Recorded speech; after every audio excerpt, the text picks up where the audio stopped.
World War I is known in popular memory as a wanton and bloody slaughter on the Western Front, the war to end all wars being, for the most part, a static and unimaginative affair which led to the horrific casualties of Verdun, Passchendaele and the Somme. Orchestrated by men such as General Haig, who now lives in a semi-infamy, it has been all but accepted that the war was only a meat grinder, a clash of vast armies and unyielding defensive technologies, which brought naught but death and destruction to the fields of France. And insofar as the European theatre is concerned, much of this is true, at least insofar as the broad strokes are concerned.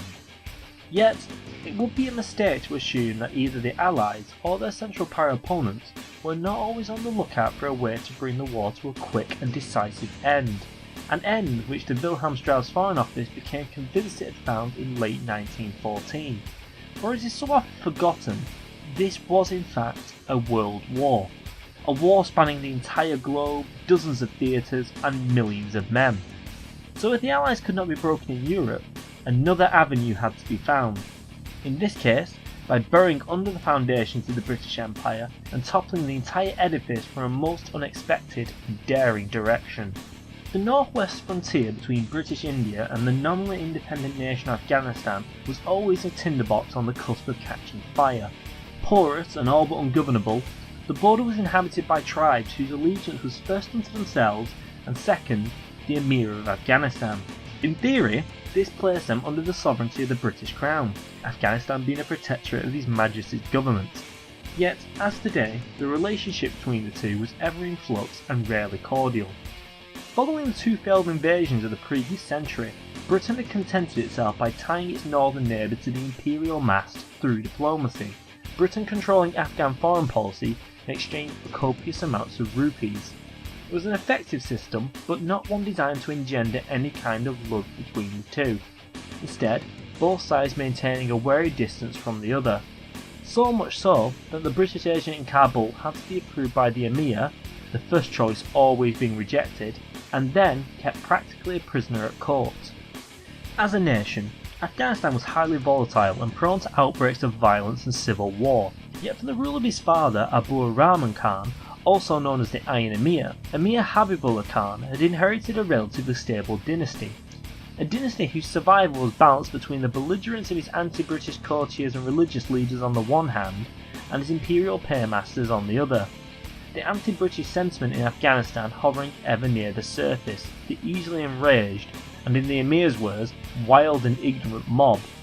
It was to these feelings which the Germans planned to appeal, for in conjunction with their natural antipathy for the British in India, there existed an inclination towards friendship with the Kaiser, who had, over the previous decades, made significant inroads in the Muslim world, going so far in 1896 as to declare, "Had I not been born a Christian, I would have chosen to be a Muslim." Coupled with the assumption in early 1915 that a German victory was almost certain, there was a great deal to play for in Kabul, and hopefully from the Central Power's point of view, the world. For by bringing down the might of the tribes on a severely weakened India, they could aspire to cripple the empire in one quick, and more importantly, cheap blow. The majority of India's forces had been committed to other fronts, leaving behind a force numbering more than 15,000 troops for garrison duty in a country already racked by unrest and revolutionary feeling. So it was that career soldier and Orientalist Lieutenant Oscar Ritter von Niedmeyer and adventurer Wilhelm Vasmus were tasked with leading a mission to bring Afghanistan into the war on the Central Power's side, a journey of over 4,000 miles which would take them through Allied and enemy territory alike. It was an undertaking worthy of a John Buchan novel, and all the more likely to end in failure for the realities ranged against them. In what would make for an ignominious beginning, the party's luggage would be held up and searched by Romanian officials, who would find, far from the circus equipment listed in the manifest, a wireless transmitter, machine guns, and around 1 million rounds of ammunition, a discovery that was quickly leaked to the press and made its way around the world. Not that this would put a damper on some of the team's spirits. Upon reaching Constantinople in late 1914, the group was simultaneously alienating their Turkish hosts through their boorish and condescending behaviour, and announced to all and plenty their mission and destination, going so far as to sign into their hotels as secret agents. Disaster therefore compounding disaster. On paper, as well as in reality, the situation seemed grim before they had really had a chance to get started for Vasmus and Niedmeyer, leading to the former's departure in late 1914 to wage war against the British elsewhere. However, all was not lost. In January 1915, the expedition would move to Baghdad and be thoroughly reorganised, purging those members least suited to the delicate diplomacy still to come. They would also be reinforced by the arrival of diplomat Lieutenant Werner Otto von Hentig and Prince Mahendra Pratap, representative of the Berlin Indian Committee, once they reached Isfahan, Persia on the 28th of June, both of whom would lend skill and weight to negotiations with the Emir. While these additions didn't offset the loss of the 1,000 Turkish troops originally earmarked for the mission, they did complete a group that was to be entirely under German command, and allow Niedermeyer and Hentig to make decisions without consulting their troublesome allies, a point of contention that had contributed to Vasmus's departure. In spite of this turnaround, the damage was already done in regards to keeping things quiet. Now alerted to the threat through their own secret agents, the Allies moved to interdict any attempt by the German expedition to breach the 945 km western border of Afghanistan.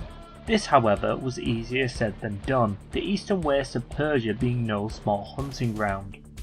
The race was therefore on between Niedermeyer and Hentig in reaching the border, and the British and Russians completing what would become known as the East Persian Cordon, a string of forts and patrols which stretched from Russian Turkmenistan to the borders of western Baluchistan. London and Delhi were well aware that a crossing might be unstoppable and so alerted the Emir to the threat. His response was simultaneously consoling and, as the British well knew, entirely pragmatic to changing circumstances. He assured the government in India to have no anxiety about the movements of those parties.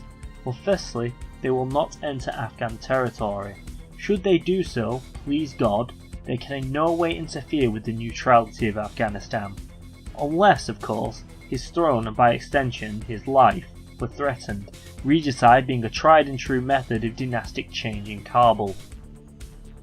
Ranging out into the hellish heat of the Dasht-i Kavir, the Great Salt Desert, in the first week of July the expedition hoped to shape their pursuers and exploit the gap which still existed between the British and Russian lines. In the words of Hentig, the Kavir had the reputation of being impassable in the summer. It was a drastic decision, considering our weaker and less hardy companions. Since the task had to be accomplished, we firmly believed it could be done. Enduring difficulties of every kind, including, but not limited to, enemy pursuit, tarantulas, snakes, dehydration, starvation and illness. On the 19th of August 1915, 50 exhausted Europeans, Turks, Indians and Pashtuns would cross into western Afghanistan and make for the provincial capital of Herat. It was an incredible display of fortitude and bravery against the odds, yet the true challenges still lay ahead, and the British anxieties were only just beginning. And that's the end of part 1. Remember to like and subscribe, and I'll be seeing you.